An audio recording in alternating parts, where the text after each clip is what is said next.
वैसे तो देवी एक समझदार लड़की थी, लेकिन शायद उस दिन उसकी समझदारी को ग्रहण लग चुका था। जिस बात के लिए उसको मना किया गया था, वो बात उसने की।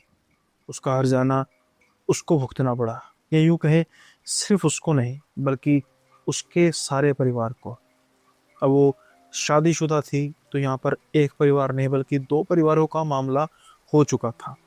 लेकिन देवी ने ऐसा कर क्या दिया जिसकी वजह से उसको इतने कष्ट सहने पड़े? कैसे हुआ उसका बचाव, या फिर उसको उस प्रेत ने ले लिया, अपने साथ ले गया? शुरू करते हैं आज का किस्सा। लेकिन किस्सा शुरू करने से पहले गुजारिश है कि अगर चैनल पर नया तो सब्सक्राइब करना मत भूलिएगा, लाइक शेयर और हाई भी जरूर कीजिएगा। अब हम बढ़ते हैं किस्से की ओर। देवी जो है वो बेसिकली एक, जैसे मैंने कहा कि घर वालों की बात माननी, और उसकी शादी हो चुकी थी। अब वो अपने ससुराल में रह रही थी। किसी भी तरीके की कोई कंप्लेन नहीं थी, बल्कि सासू माँ से उसका इतना प्यार था कि वो बेटी ही उनको कहती थी। और घर वालों से भी हमेशा जब वो मिलना होता उनकी सास से घर वालों का, तो हमेशा तारीफ ही सुनने को मिलती। अब अपनी बच्ची के तारीफें अगर उनके ससुराल वालों से सुनी जाए, तो इससे बड़ी खुशी माँ बाप के लिए होती नहीं है। लेकिन कई बार इंसान बिना सोचे समझे कुछ ऐसी गलतियां कर देता है जिसका हर जाना बहुत से लोग भुगतते हैं। जो करता है वो तो भुगतता ही है। अब देवी के साथ भी ऐसा ही होता है। देवी अपने घर आई हुई थी काफी दिनों बाद, या कह सकते हैं महीनों की मैं बात कर रहा हूँ। काफी महीनों बाद वो अपने घर आई थी। अब जो देवी का घर है वो एक मोहल्ले का घर था। और जब देवी आती है, चाय वगैरह पीती है और कुछ देर वो रेस्ट कर रही होती है, शाम का समय होता है और उसको एक आवाज़ सुनाई देती है, जैसे कि कोई किसी को बहुत ज़्यादा मार पिटाई कर रहा है।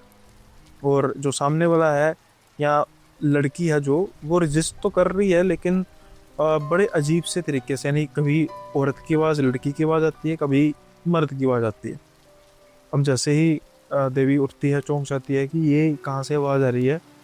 उसका डर था शायद, जो उसको वहम हो रहा था, जहाँ जहाँ उसको शक हो रहा था, वो सही था।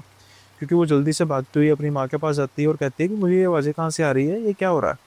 अब उसकी माँ थोड़ा सा डरते हुए कहती है, अरे वो सुषमा है ना, उस पर कोई प्रेत का साया हो चुका। अब ये बड़ी हैरान रहती है, कहते हैं कि क्या क्या कैसे, वो तो ठीक है, उसकी तो शादी होने वाली थोड़े महीनों बाद। वो कहती है हाँ वो तो है, लेकिन प्रेत थोड़ा सी चीज़ें देखते हैं, पता नहीं कैसे उसके पीछे पड़ गया ये सब उसकी आवाज़ें। और हाँ मेरी बात सुन, तू मत जाना उसके पास, मत जाना तू, ऐसे ही कुछ चक्कर ना पड़ जाए। तो ये कहती है कि मम्मी वो मेरी सहेली है, मेरी बचपन की दोस्त है, बहन जैसी है। तो अगर उसके पास इतनी, उसको इतनी विपदा आई है, तो मैं मतलब कैसे कर सकती हूँ। तो खैर वो कहती हैं कि देख बेटी, मैं तेरी बात समझती हूँ, लेकिन वो बीमार है। ऐसी हालत में उससे मिलना सही नहीं है। जब वो मतलब जो ये बाधा बुधा है, अभी तांत्रिक वगैरह सब कुछ ठीक कर रहे हैं, तो जब वो धीरे धीरे ठीक होने लग पड़ेगी, तो फिर मैं तुझे फोन करके बुला लूंगी अपने पास। खैर अब वो कहती है ठीक है मम्मी, जैसा आप कहें, मैं नहीं चाहती। अब उसके बाद क्या होता है कि उसकी जो ताक होती है, उसकी नज़र होती है, वो तो उसी तरफ रहती है। आए दिन उसको सुषमा अपनी सहेली की आवाज़ें दर्द भरी सुनाई देती हैं, और वो चाहकर भी नहीं जा पाती। लेकिन शायद एक बार ये बाधा टूट जाती है। ये किसी काम से बाजार में सामान लेने जाती हैं। जो घर था उनका, उस जो बाजार जाना था, उस घर को पार करके जाना था। अब जो वापसी में आ रही थी ना, तो उसकी आवाज़ें सुन के रहा नहीं गया देवी से। देवी दरवाज़ा खटखटाती है, उसकी माँ दरवाज़ा खोलती है। खुश होने की बजाय उसके रंग उड़ जाते हैं देवी को देख के। देवी को भी शायद पता था, अगर उसको ना इन चीज़ों के बारे में पता होता, तो अपनी आंटी का बिहेवियर देखकर वो भी सकते में आ जाती। लेकिन अब देवी कहती है कि आंटी मुझे सब पता है, मुझे अंदर जाके देखने दो ना, मैंने एक बार सुषमा को देखना है। तो उसकी मदर कहती है कि बेटा देख देवी, तुझे पता है, अगर तुझे पता ही है तो फिर ये भी पता होगा कि बड़ी कष्ट से वो गुजर रही है। तो तू बाद में आ जाना, अभी ना माहौल थोड़ा सा खराब है। देवी कहती है आंटी सिर्फ, मैं कुछ नहीं बोल लूँगी, सिर्फ एक बार। अब पता नहीं उनकी माँ के मन में भी क्या आता है, और वो चली जाती हैं, उसको कहते चला जा। पर हाँ एक चीज़ है, तूने बोलना कुछ नहीं है। अगर तू बोली, कुछ तूने मतलब रिएक्ट किया, तो फिर गलत हो जाएगा। देवी कहते ठीक है कोई बात नहीं। अब देवी अंदर जाती है, अंदर जाके वो पहले हैरान रह जाती है। उसको जंजीरों से बांधा गया था सुषमा को, और उसकी पिटाई हो रही थी तांत्रिक के द्वारा। अब वैसे तो देवी ये देख के सहन ना कर पाती, लेकिन उसको पता था कि कुछ ज़्यादा ही सीरियस मैटर है, तो वो चुप करके आराम से बैठ जाती है। कुछ देर तक वो सारा खेल चलता है। अचानक से सुषमा का ध्यान जाता है देवी की तरफ। वो टकटकी लगा के उसको कुछ समय देखती है और अचानक से बेहोश होकर गिर जाती है। अब जैसे ही वो बेहोश होकर गिर जाती है, देवी को पता नहीं क्या हो जाता है। देवी उठती है और उठ के वो सीधा चलने लग पड़ती है। अब जब ये नज़ारा देखते हैं कि उसकी माँ, सुषमा की माँ की, वो तो बेहोश हो चुकी है और देवी को पता नहीं क्या रहा, उसको रोकती भी नहीं, लगता है शायद डर ना गई हो और उसको समझ आ गया होगा कि उसको यहाँ पे नहीं होना चाहिए था। वो उठ के चली जाती है। अब वो घर आ जाती है। जब देवी घर आती है तो वो किसी तरीके की कोई बात नहीं कर पाती अपने घर वालों से, चुपचाप रहती है। वो यहाँ पे अपने मायके आई थी, बड़ी खुश थी, लेकिन अब वो बिल्कुल शांत हो गई थी। ना अपनी माँ से बात कर रही थी, ना अपने पिता से बात कर रही थी, ना अपने भाई से बात कर रही थी। ये बिहेवियर काफ़ी इनको अजीब लगता है। और जब सुबह होती है, सुबह होते होते देवी को बहुत तेज़ बुखार हो जाता है। अब घर वालों को भी पड़ जाती है कि भाई लड़की अब हमारी नहीं है, पराई हो चुकी है, तो इसका इलाज करो। डॉक्टर वगैरह को बुलाया जाता है। डॉक्टर कहता है कोई बने वायरल है, इंजेक्शन वगैरह उसको दिया जाता है, और उसके बाद फिर वेट की जाती है कि भाई सुधार हो जाए। लेकिन अब सुधार होने नहीं वाला था, क्योंकि जो उसके साथ हो चुका था वो बहुत बुरा होने वाला था। पहले जो हो चुका था, जो जो वो कर चुकी थी जाने जाने, उसका जो आउटकम आना था बहुत भयंकर आना था। अब यहाँ पर देवी बिल्कुल खामोश हो चुकी है, और आज शाम को सुषमा के घर की तरफ से कोई आवाज़ नहीं आ रही, जो पिछले कई दिनों से आ रही थी।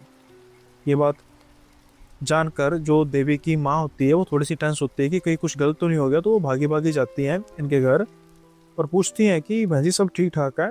बल्कि सुषमा की माँ खुश होकर कहती है कि आज तो बिल्कुल ठीक है। और तांत्रिक जी कह रहे हैं कि अब जो भी इस पर प्रेत था वो चला गया यहाँ से। तो फिर ये आपस में दोनों लेडीज बात करते हैं कि आखिर में वो था क्या। तो पता लगता है कि वो जवान लड़कियों की रूहों को गुलाम बनाता है, और पता नहीं सुषमा पर कैसे वो आ गया, क्या हुआ, हमें कुछ नहीं पता। चलो अच्छी बात है, उससे नाता टूटा। लेकिन सुषमा की जान भी इतनी जल्दी छूटने नहीं वाली थी। वहीं दूसरी ओर देवी जो थी, उसकी जान पर बनाने वाली थी। अब जब उसके बाद इनकी माँ घर आती है तो देखती है कि देवी की तबीयत कुछ ज़्यादा ख़राब हो रही है। डॉक्टर को फिर से बुलाया जाता है। डॉक्टर कहते हैं कि इनको एडमिट करना पड़ेगा। अब जब एडमिट करने की बात आती है तो इनको और टेंशन हो जाती है कि वहाँ पे बताना पड़ेगा, ससुराल में बताएं या ना बताएं। नहीं, ऐसा करते हैं, ठीक होने देते हैं। तो ये बात मैं उन दौर की कर रहा हूँ जब लैंडलाइन होते थे। ये नहीं कि जब मर्जी फ़ोन दिल किया फ़ोन कर लिया, तो लिमिटेड ही बात होती थी, दिन में एक आधी बार। यार इनके जो हस्बैंड है उनको बता दिया जाता है कि तबीयत कुछ ख़राब है, ज़्यादा डिटेलिंग नहीं दी जाती, तो कुछ दिन और रुकेगी यहाँ पे। तो कहते कोई बात नहीं, कोई दिक्कत नहीं, आप आराम से इलाज कराओ, बात करा देना मेरी। इन बिटवीन उनसे बात होती है देवी से, तो कहते ठीक ठाक, उनको लगता है कोई ऐसी बात नहीं है, तू अच्छे से ठीक होके आना। अब देवी कहाँ ठीक होने वाली थी। जो उसने जो मुसीबत मोल ली थी, उसके बाद तो मानो जैसे उस पर आफतों का पहाड़ टूटने वाला था। एक दो नहीं, बहुत से आफतों का पहाड़। देवी की तबीयत ठीक हो नहीं रही थी, और ऊपर से सुषमा की तबीयत में सुधार आता जा रहा था। ऐसा लग रहा था कि जो कष्ट सुषमा को हो रहा था पहले कुछ दिन पहले, वो अब देवी को होने वाला है। और हुआ भी ऐसे ही। एक सुबह जब देवी उठती है, उसके हाव भाव ठीक वैसे थे जैसे सुषमा के हाव भाव थे। अब ये देखकर डर जाती है देवी की माँ। उनको कुछ खटकती है। वो जल्दी से भागी भागी सुषमा के घर जाती हैं और सुषमा की माँ से पूछती हैं कि देवी आई थी। वो उसकी माँ कहती है कि आपको बताया नहीं देवी ने। कहते नहीं, मुझे नहीं बताया बहन जी, मैंने उसको रोका था लेकिन वो मानी नहीं।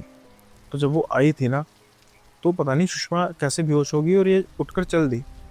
अब जैसे ये बात होती है तो वो सर पकड़ लेती है देवी की माँ कि बहन जी तब से ये बीमार है, और आज लगभग लगभग वैसी हरकतें कर रही है जैसी सुषमा ने शुरू में करनी शुरू कर दी थी। अब जब ये बात सुनते हैं सुषमा की माँ, तो वो कहती है कि बहन जी जितनी जल्दी हो सकता है इसका इलाज कराना शुरू करो, कहीं सुषमा जैसा हाल ना हो जाए। मैं अभी तांत्रिक जी से बात करती हूँ, उनके जाती हूँ जहाँ पर वो मिल सकते हैं, तो हम अभी इलाज शुरू करते हैं, कहते हैं हाँ बहन जी जल्दी जाके, ये आपका एहसान होगा, जल्दी करो। शाम के समय में सुषमा की माँ जो है वो घर आती है, मायूस सा चेहरा होता है, क्योंकि पता लगता है कि जो वो तांत्रिक है वो यहाँ पर है नहीं, वो गए हुए हैं कहीं बाहर, और वो काफी महीनों बाद आएंगे, दिनों भी नहीं महीनों बाद आएंगे।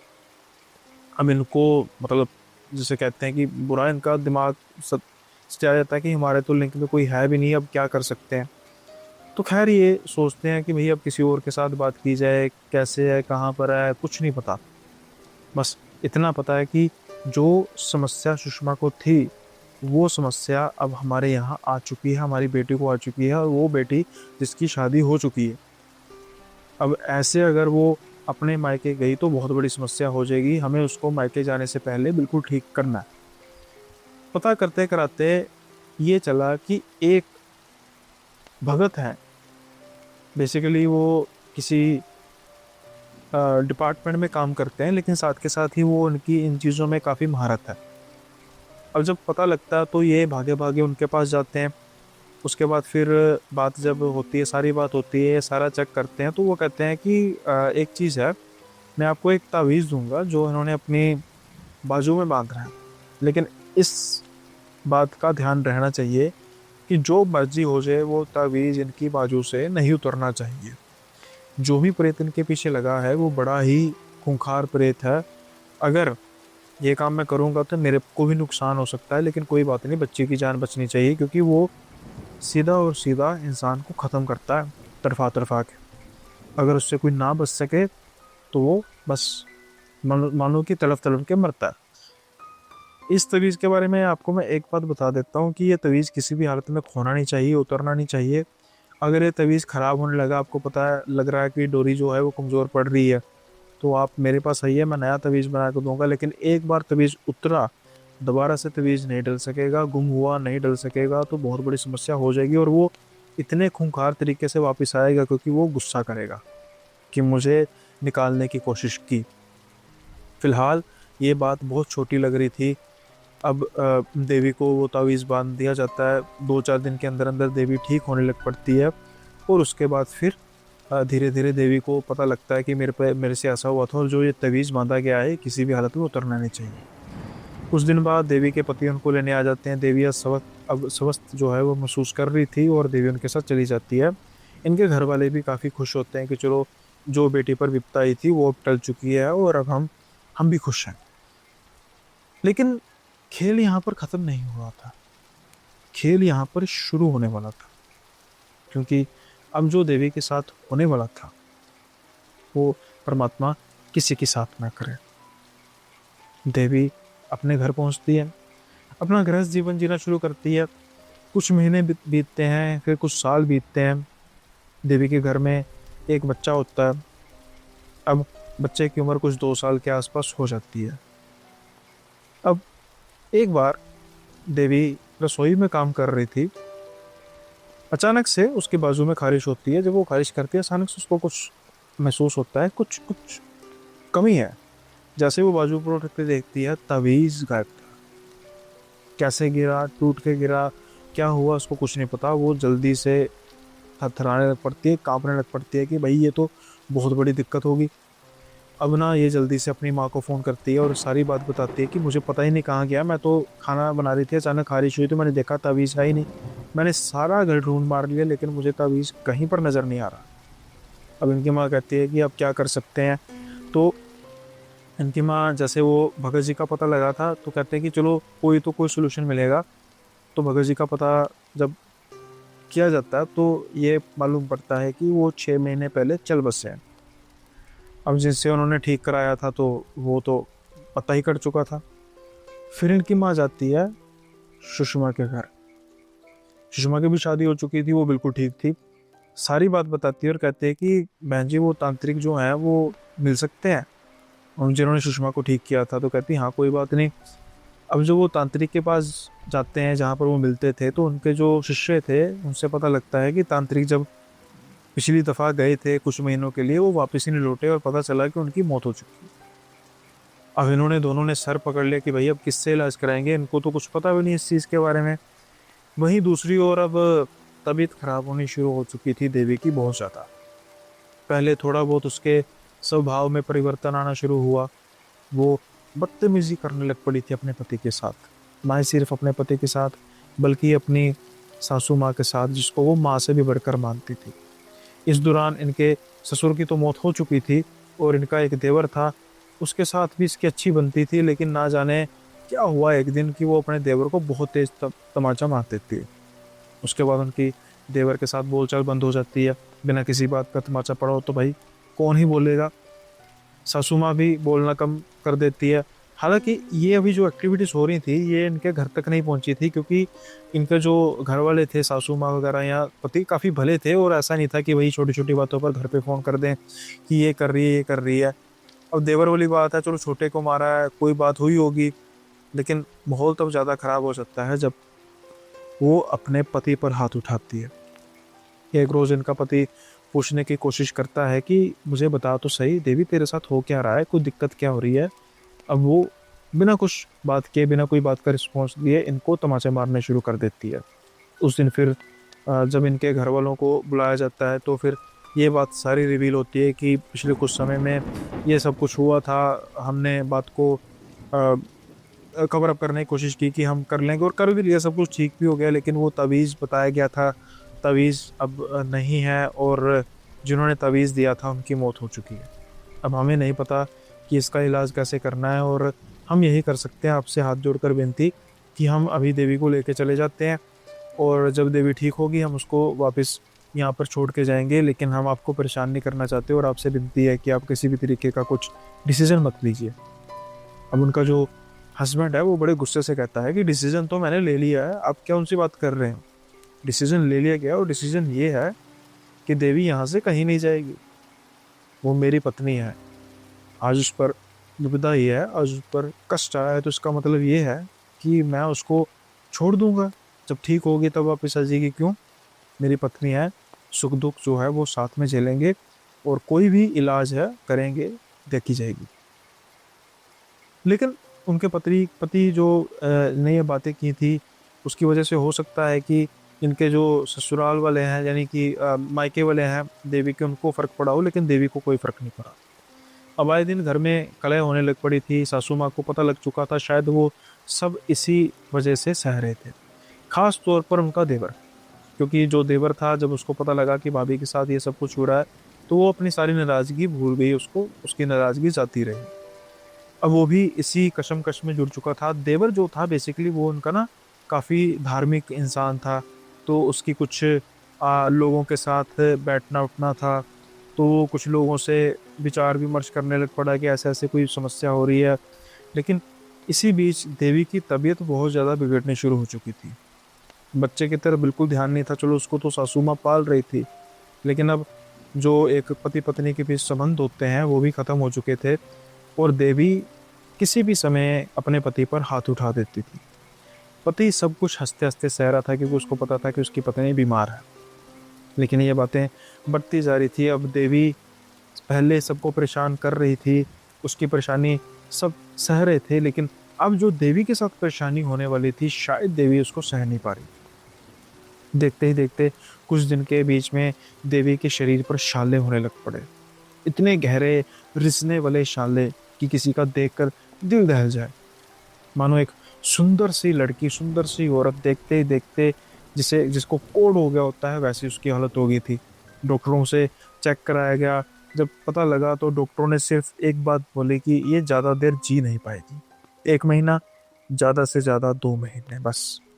अब इसकी सेवा कर सकते हैं हम, कुछ इसको दवाइयाँ दे सकते हैं जिससे इसकी जो पेन है वो कम होगी, लेकिन जो हम कह रहे हैं वो बच नहीं पाएगी। आप पैसा मत खर्च कीजिए, हमारी तरफ से जवाब है। जब ये बात इनके ससुराल को, मायके को पता लगती है तो सभी जगह एक तरह रोना पीटना शुरू हो जाते हैं कि भाई हमारी बेटी, इतनी सुंदर फूल सी बेटी, क्या हो गया। अब उसको दर्द जब होता था, जब वो उस प्रेत का साया आता था वो काफ़ी हड़ाहुड़ी करता था, लेकिन ये जब अपने उस प्रेत निकलता था तो दर्द से चिल्लाती थी और दुआएं मांगती थी कि मेरी जान निकल जाए। लेकिन इनका देवर धीरे धीरे धीरे धीरे उस सोल्यूशन की तरफ पहुंच रहा था। अब शायद वो फिर पहुंचता है उस सोल्यूशन पे किसी भगत से बात करता है, वो उनको एक रेफरेंस देता है। वो कहता है ठीक तो वो कर देंगे, इस बात की मैं गारंटी लेता है, लेकिन उनके ठीक करने के तरीके कुछ ठीक नहीं है, शायद आप सह ना पाएंगे। उन्हें काम तभी सौंपना जब आप करा पाएंगे, क्योंकि अगर वो उन्हें काम आपने सौंप दिया, काम आप करा ना पाए, तो वो बड़े क्रोधित होते हैं, उल्टे लेने के देने पड़ जाते हैं। अब देवर जो इनके थे वो इस पोजीशन तक आ चुके थे कि भाई हमारी भाभी को जवाब दे दिया गया, डॉक्टर कह रहे हैं मर जाएगी। अरे क्या हो जाएगा, जो भी करेगा जान बचनी चाहिए। तो क्या होता है कि उनसे संपर्क किया जाता है, उनको उनको सारी बात बताई जाती है, और उसके बाद फिर ये आते हैं घर पे। जब घर आते हैं ना, तो जो प्रेत होता है उस देवी के अंदर होता है, वो कहता है कि तू मुझे ठीक करेगा। कितने गए? हाँ, डॉक्टर ने कहा है ना कि महीने 2 महीने में मरेगी, हफ्ते में ले जाऊंगा इसे, ज़्यादा मौका नहीं दूंगा, कर ले हफ्ते के अंदर अंदर तूने जो कुछ करना है। अब जब ये बात करते हैं ना, वो प्रेत जो है ये बात करता है, कहीं ना कहीं वो जो संत थे इस बात को पकड़ लेते हैं। हफ्ता यानी कि 7 दिन। अब वो थोड़ी देर तक अनुष्ठान करते हैं, देवी को जंजीरों से बांधा जाता है, कोशिश की जाती है कि उससे निकलवाई जाए, लेकिन वो कहता है कि हफ्ते के अंदर अंदर ले जाऊंगा। घर वाले और मायूस हो जाते हैं कि भाई यहाँ पर महीने में 2 महीने थे, अब तो हफ्ते की बात हो रही है, तो पता नहीं संत जी ने क्या कह दिया, क्या कर दिया उस प्रेत ने। अब संत जी कुछ देर आंखें बंद करते हैं, कुछ देर बाद उनकी आंखें खुलती हैं, तो फिर वो कहते हैं कि उपचार होगा, लेकिन जो जो कह रहा हूँ, एक बात पे भी एक बात पे भी अगर टोका टाकी की, मैं उठ के चला जाऊंगा, उसके बाद वापस कभी नहीं आऊंगा। और एक बात का ध्यान रखना, बचा कोई नहीं पाएगा तुम्हारी बेटी को। अब वो कहते हैं कि जैसा आप करोगे वैसा हम जैसा आप कहोगे वैसा हम करेंगे, आप इलाज शुरू कीजिए। अब वो पहला जो इलाज होता है वो क्या होता है, वो कहते हैं कि इसको एक कमरे में बांधो, बिल्कुल नगन करो देवी को। वो इसको एक लेप देते हैं जो सिर्फ इनके पति लगा पाएंगे, बिल्कुल नगन करना। अब सवाल कोई नहीं पूछ सकते थे। अब जो वो लेप लगा रहे थे ना इनके पति, उनको महसूस हो रहा था कि इतनी बदबू है, पता नहीं किस चीज़ का लेप है, क्या है ये, लेकिन सवाल तो नहीं पूछ सकते थे। जैसे तैसे करके वो उसको लगा देते हैं, और जो वो प्रेत अंदर भड़क रहा था वो अपने मंत्रों की शक्ति से साधु उनको काबू में कर रहे थे। जैसे तैसे करके वो सारे, उन्होंने कहा था कि शरीर का एक भी ऐसा हिस्सा नहीं छूटना चाहिए जहाँ पर ये लेप ना लगे, तो उन्होंने पूरा लेप लगा दिया। अब क्या होता है कि जैसे मैंने कहा कि जगह जगह छाले पड़े थे, रिसरे थे, जब वो छालों पर लेप रखता तो फिर असल में देवी को दर्द होता, वो देखा नहीं जाता था उनके पति से, लेकिन भाई काम तो करना ही था। अब ना वो लेप लगता है, और अब उसके बाद कहते हैं दरवाज़ा करो बंद। उस हालत में तो सिर्फ पति देख रहे थे, अंदर और कोई नहीं देख रहा था, दरवाज़ा जरूर खुला था। जब दरवाज़ा बंद किया जाता है ना, अब फिर आती है अंदर से आवाज़ प्रेत की, बहुत भारी आवाज़ आती है, मैं तुझे नहीं छोड़ूंगा, तू क्या समझता है कि तू उसे बचा लेगा, तू नहीं बचा पाएगा, इसे नहीं बचा पाएगा, जैसा मर्जी कर ले नहीं बचा पाएगा। अब क्या होता है कि ये अंदर से धुआं आना शुरू हो जाता है। जब अंदर से धुआं आना शुरू होता है तो सभी के सभी हैरान हो जाते हैं कि भाई अंदर से धुआं आ कैसे सकता है, कैसे आग लग सकती है। लेकिन सवाल कोई नहीं पूछ सकता था, इसलिए सब चुप के चुप थे, क्योंकि वो सब मान चुके थे कि डॉक्टर्स ने जवाब दे दिया है बचेगी तो नहीं, तो जो हो रहा है देखा जाएगा। कुछ समय बाद जो वो खूंखार आवाज़ें थी वो देवी की आवाज़ों में बदलनी शुरू हुई। शायद उस समय तक तो उसके पति, बाकी घर वाले सह रहे थे, लेकिन जब देवी की आवाज़ें, चीखें आ रही थी, मैं जल रही हूँ, मुझे बचाओ, मर जाऊंगी मर जाऊंगी, ये सहना बहुत मुश्किल हो रहा था। लेकिन संत की एक बात उनको समझ में आ चुकी थी कि किसी भी हालत में कुछ नहीं पूछना। कुछ देर बाद वो आवाज़ें धीमी पड़नी शुरू होती हैं, जैसे मानो देवी जलकर राख हो चुकी है। 6 घंटे का प्रोसेस था ये। 7वें घंटे में जो संत हैं वो कहते हैं कि सिर्फ इनके पति अंदर जाएं देवी के पास। अब इनके पति जो है वो सोच रहे थे कि भाई क्या मिलेगा अंदर, मुझे नहीं लग रहा कि मेरी पत्नी मुझे जिंदा मिलेगी। लेकिन जब अंदर जाते हैं तो देवी बिल्कुल नग्न अवस्था में पड़ी हुई थी। एक छोटा सा शरीर के अंग पर भी जलने का निशान नहीं था। ये देखकर उसके पति इतने हैरान होते हैं कि ये क्या हुआ, लेकिन उन्हें इस बात का यकीन तो आ चुका था कि इलाज सही जगह पर होना शुरू हो चुका। अब जब ये सारा होता है तो जल्दी से ये देवी को वस्त्र पहनाते हैं, और एक चीज़ नोट करते हैं कि जो उन्होंने शरीर पर सारा लेप लगाया था ना, राख नीचे पड़ी हुई थी। क्या उस चीज़ को आग लगी थी? पता नहीं। अब जब देवी आ जाती है, उसको मतलब उठा कर लेकर आते हैं, बेहोशी की हालत में थे, कहते हैं इसको सुला दो, कोई बात नहीं, थोड़ी देर बाद होश आ जाएगा। एक चीज़ उन्होंने और नोट की थी कि जो रेश वो थे ना, जो छाले थे जो भरे हुए थे, है ना, जैसे होते हैं ना, पिलपिले टाइप हो जाते हैं, वो सूख चुके थे, पता नहीं कैसे, सारे के सारे। जो दवाइयाँ भी इलाज नहीं कर पा रही थी, वो इलाज जो संत जी थे उनके इस कारनामे ने कर दिया। अब संत जी कहते हैं कि अब आएगा आपका असली टास्क। देवी कुछ दिन रहेगी ऐसी हालत में, प्रेत उस पर भारी नहीं होगा, इस चीज़ की गारंटी है। लेकिन तुम्हारी परीक्षा क्या है?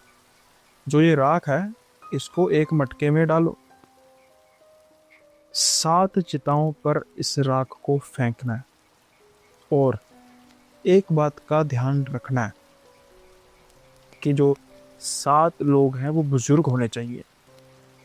अब ये बात इनकी समझ में नहीं आ रही कि भाई, एक तो 7 चिताओं पर हम रात के समय में, रात को जलती चिताओं पर आग, उससे भी मुश्किल टास्क ये है कि भाई वो बुजुर्ग होंगे, हमें कैसे पता है। लेकिन संत जी की बात पे मैंने जैसे कहा, कोई भी क्वेश्चन नहीं किया जा सकता था।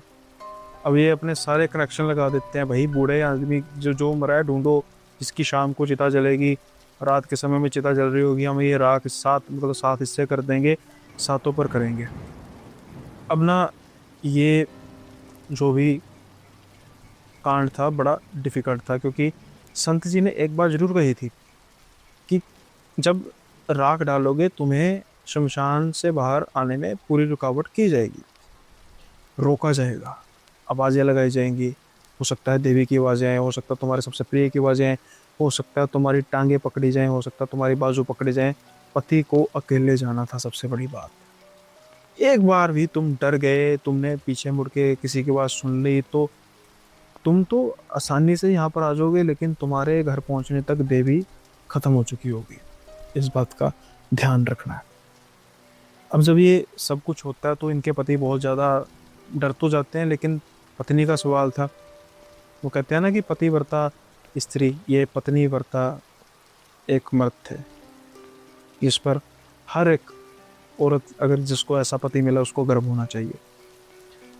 अब सवाल का तो कोई आंसर नहीं था कि भाई क्या होगा, बस जो कहने को कहा गया किया गया। इन्होंने अपने सारे लगा दिए, नेटवर्क लगा दिए कि भाई जो कोई बुजुर्ग की मौत हो रही है, उन लोगों को जिनसे खुल के बात कर सकते थे।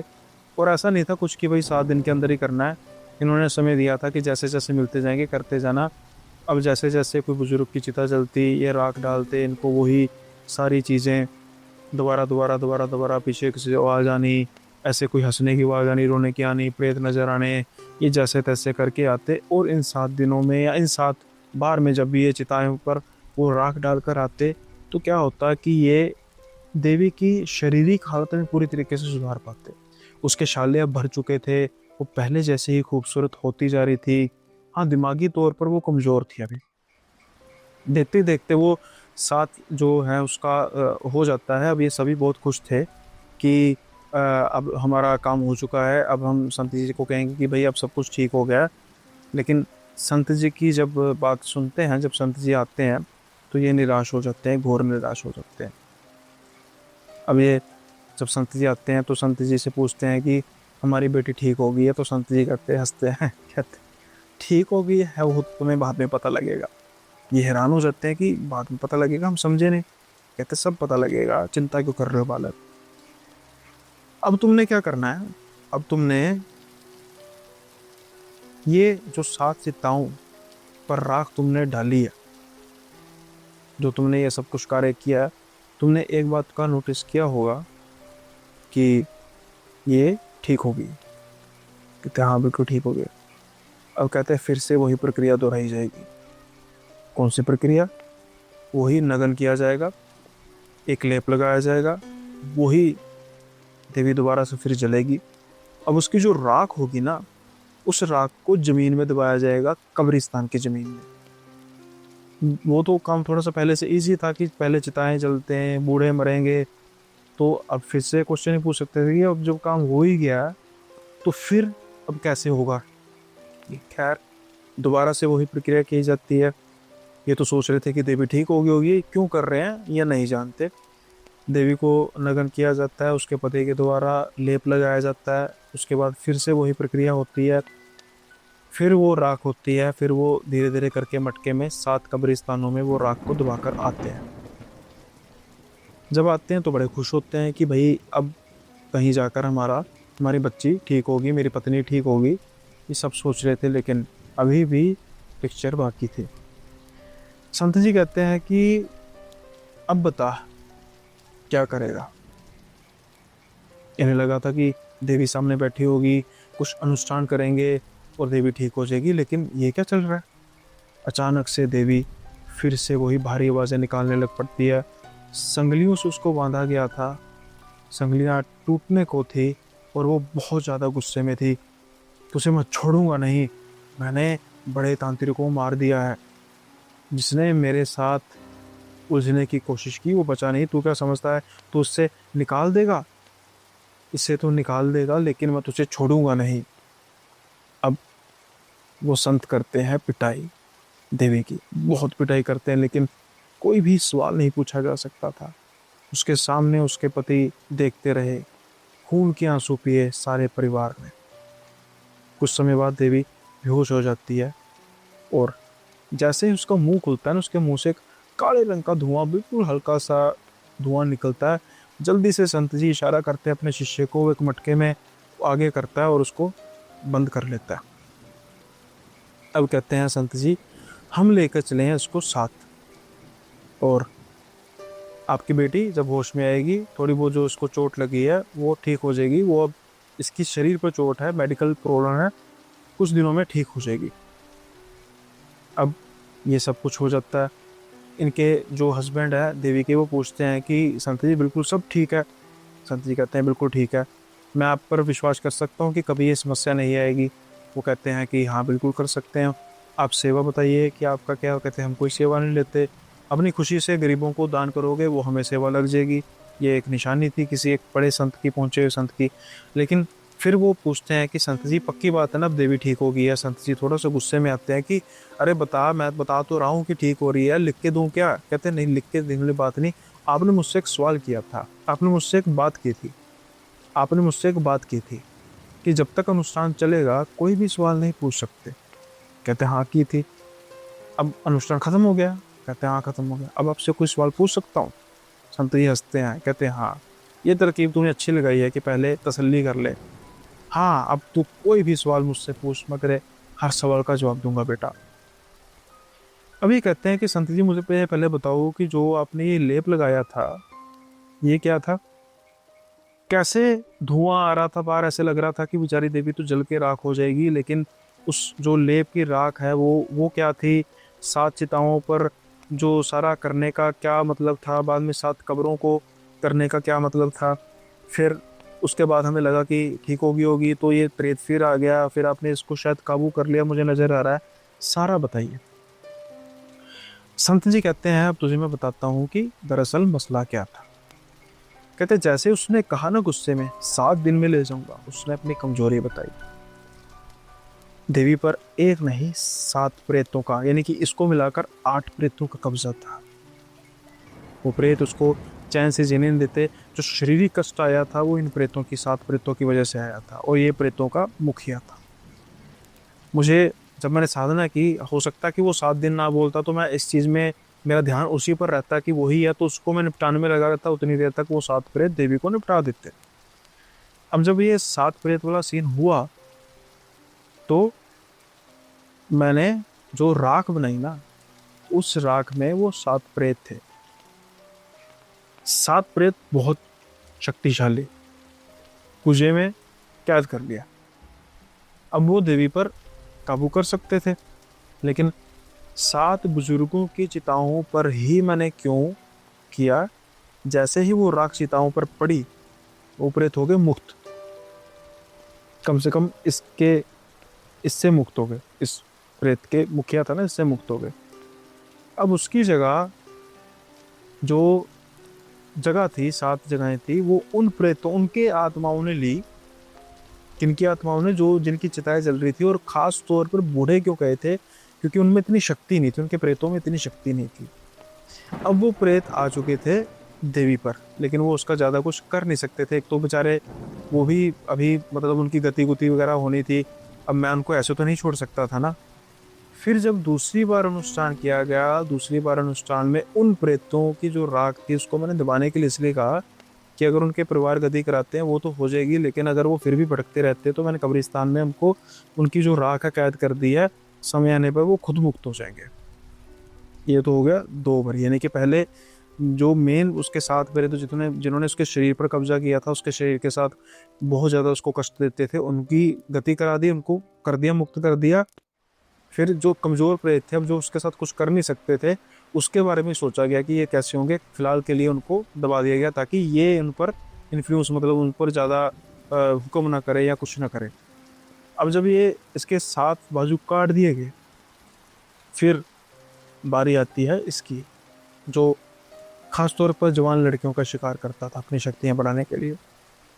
इससे सहन नहीं हो रहा था, क्योंकि जो आप कह रहे थे ना पहले, भगत जी हैं उनकी डेथ होगी, तांत्रिक जी की डेथ होगी, इसका हाथ था, इसने ही मारा था। मुझे तो ये हाथ तक नहीं लगा सकता, बड़ी बड़ी ढींगे हाँक रहा था। कर लिया इसको कैद, हम इसका इलाज करेंगे अपने तरीके से। जितने लोगों को इसने कष्ट दिया है हम गिन गिन के इससे उसका हिसाब लेंगे। और हाँ, एक निश्चित समय आने पर जब हमें लगेगा इस प्रेत की जो शक्ति है वो कम हो चुकी है, तो वो जो जहाँ पर आप दबा कर आए उस उनको दोबारा से निकाल लोगे और उसके बाद फिर उसको किसी नदी में प्रवाहित कर दोगे। इस चीज़ को कुछ हफ्ते लग सकते हैं, बहुत लंबा समय नहीं लगेगा, क्योंकि हमने उन बेचारों का भी ध्यान रखना है। उसके बाद फिर संत कहते हैं कि बता बेटा, अब कुछ पूछने को है। इनका पति तो, देवी का पति तो संत जी के चरणों में पड़ जाता है, रोने लग पड़ता है कि अगर आप ना होते तो क्या होता। संत जी कहते हैं कि वो है ना, बस उस पर विश्वास रखो। सब कष्ट हो जाते हैं, बेचारी के कुछ कष्ट रहे होंगे जो सहने थे, उसने सस्ते में निपट की, नहीं तो ना जाने क्या हो जाता। वो देवी जिसको डॉक्टर्स ने कह दिया था कि ये कुछ ही दिन की मेहमान है, बस आज उस देवी को 10 साल हो चुके हैं इस वाक्य को हुए। ना उसने कोई ताबीज़ बांधा है ना कुछ और। वो संत जी, या कह सकते हैं कि परमात्मा की कृपा से उसकी जान बची, लेकिन एक बहुत ही कठिन प्रक्रिया से उसको गुजरना पड़ा। साथ के साथ उसके पति, जिसने इतना कष्ट सहा, अकेले रात को शमशानों में जाना, चिताओं पर राख फेंकना और ना जाने कितने प्रेतों का शिकार बनते बनते रह जाना। उसकी सासू माँ, जिसने अपनी बेटी की तरह कहा भी तो पाला भी, रखा भी। उसका देवर, जिसके लिए भाभी माँ समान, वो उसने अपना कर्तव्य पूरा किया। ये रिश्ता दर्शाता है कि हमारे रिश्तों में कई बार दरार आती है, लेकिन जब बुरा वक्त आए तो हमें सारी चीज़ों को भूल जाना चाहिए कि किसी ने मेरे साथ क्या किया। सबसे पहले हमें उसका साथ देना चाहिए। यही इंसानियत है, रिश्तेदारी से भी कहीं ऊपर, इंसानियत के नाते। शिक्षा है एक देवी के लिए भी कि भाई अगर जहाँ आपको जाने के लिए रोका जाए, मना किया जाए, कहीं जाना नहीं चाहिए। एक छोटी सी हरकत को लेकर उसने कितना कष्ट सहा। हाँ, कहते हैं ना कि कुछ अच्छे के लिए भी होता है। अगर देवी उस दिन ना जाती तो शायद सुषमा ना जिंदा होती। आज से दोनों जिंदा हैं, अपने परिवार में खुश हैं। उम्मीद करता हूँ कि ये किस्सा आपको बेहद पसंद आया होगा। पसंद आया तो लाइक शेयर सब्सक्राइब करना मत भूलिएगा। और अगर आप जुड़ना चाहते हैं कम्युनिटी से तो व्हाट्सएप की कम्युनिटी डिस्क्रिप्शन के लिंक में मिल जाएगी। आप वहाँ पर जाकर कम्युनिटी को ज्वाइन कर सकते हैं। और अभी कुछ नया, मतलब मैं जैसे उत्तराखंड की टूर पर था तो ये स्टूडियो भी सीके बाई का है। कुछ व्लॉग्स बनाए हैं, उसको मैं शेयर करूँगा कम्युनिटी में। तो जो जुड़ना चाहते हैं, उसको देखना चाहते हैं, कैंपिंग के व्लॉग्स, कुछ हॉरर घटनाएं भी हुई थी वहाँ पर, वो ही मैं शेयर करूँगा जल्दी ही। इसके अलावा जो कहानियाँ हैं, आप चाहते हैं कि आप भी कहानी अपनी बताएं मुझे, तो व्हाट्सअप नंबर पर मुझे व्हाट्सअप कर सकते हैं, कम्युनिटी में रिक्वेस्ट भेज सकते हैं, ईमेल कर सकते हैं, इंस्टा कर सकते हैं, रिकॉर्ड करके भेज सकते हैं। अगर आप भेजना चाहें तो लिख के भेज सकते हैं, लेकिन अगर आप चाहते हैं कि बात करके ही अपना बता पाएंगे अपने बारे में, अपने जो आपके साथ इंसिडेंट में है, तो वो भी मुझे भेज सकते हैं। मुझे डीएम करेंगे तो मैं उसके बाद आपसे बात करूँगा। और इससे भी बढ़कर अगर आप चाहते हैं कि आपके पास ऐसे किस्से हैं जो आप खुद अपनी ज़ुबानी बताना चाहते हैं, तो पॉडकास्ट की दूसरी चेयर आपके लिए खाली है। ऐसा नहीं है कि हम सिर्फ जिनका यूट्यूब चैनल होता है उनको इनवाइट करते हैं, सब्सक्राइबर्स के लिए भी दरवाजे खुले हैं, बशर्ते उनका नरेटिंग स्किल अच्छा होना चाहिए, उनकी कहानी में दम होना चाहिए। कहानी 5-7 मिनट की नहीं होनी चाहिए, 1 घंटे की होनी चाहिए। आपको लगता है कि आपकी कहानी में दम है तो मुझे वीडियो में थोड़ा सा रिकॉर्ड करके भेजिए। अगर मुझे लगेगा कि हाँ हम पॉडकास्ट कर सकते हैं तो ज़रूर करेंगे। इसके अलावा मेंबरशिप के बारे में ज़रूर सोचिएगा। मेंबरशिप पे इस एक से बढ़कर एक वीडियो आएगी, और जो वो वीलॉग से जिसके बारे में मैं बात कर रहा था उसके फुल वर्जन मेंबरशिप में आएंगे। वहाँ पर जो जो हमने रात को कैंपिंग की, क्या क्या महसूस हुआ, सब कुछ मैं वो आपको डालूँगा। और हमने 1-2 ऐसी हॉन्टेड लोकेशंस को भी विज़िट किया जहाँ पर जिसके अपने किस्से थे, तो प्रॉपरली मैं वो भी डालूँगा। तो मात्र 29 रुपये पर मंथ, यानी कि 1 रुपये से भी कम पर डे में मेंबरशिप का जो प्लान है वो मिल जाता है। और उस पर फिर आपको ये जो डेली की कहानियाँ ये तो चलती रहेंगी, कुछ हटके कहानियाँ भी सुनने को मिलेंगी। तो मेंबरशिप ओनली पर भी ध्यान दीजिए। जैसे मैंने कहा मात्र 1 रुपये कम पर डे से भी कम पे। और उस पे क्या आपको मिलेगा, अभी जैसे रिसेंटली जो मैंने अपलोड किया आत्माओं का शिकारी या फिर मुर्दों की ट्रेन, चुड़ैल हो हिमाचल की लाल साड़ी वाली, या फिर एक ऐसा मंगेतर जो परेशान करता है अपनी मंगेतर को मरने के बाद भी। और भी कई किस्से हैं, फार्म हाउस वाली चुड़ैल जिसको बलि की ज़रूरत है अपने आप की मुक्ति के लिए। तो जुड़ जाइए मेंबरशिप ओनली से भी जल्दी। मात्र 29 रुपये पर मंथ का है, और ये जो पैसे हैं नेग्लिजिबल अमाउंट है आपके लिए, लेकिन आप छोटी छोटी अमाउंट्स इकट्ठे करेंगे तो मैं अपग्रेड करने की कोशिश करूँगा चैनल के इक्विपमेंट्स को, कैमरास को, माइक्स को, ताकि आपको एक बेहतर एक्सपीरियंस मिल सके। तो आज का एपिसोड यहीं पे समाप्त करते हैं, इस उम्मीद के साथ कि आपको बेहद पसंद आया होगा। कमेंट्स में फीडबैक ज़रूर दीजिएगा। और इससे पहले कि मैं इस एपिसोड को समाप्त करूं, आप लाइक शेयर सब्सक्राइब करना मत भूलिएगा, हाइप ज़रूर कीजिएगा। जल्दी मिलेंगे अगले पॉडकास्ट में नए किस्सों के साथ। तब तक के लिए बाय बाय, अपना ख्याल रखिएगा।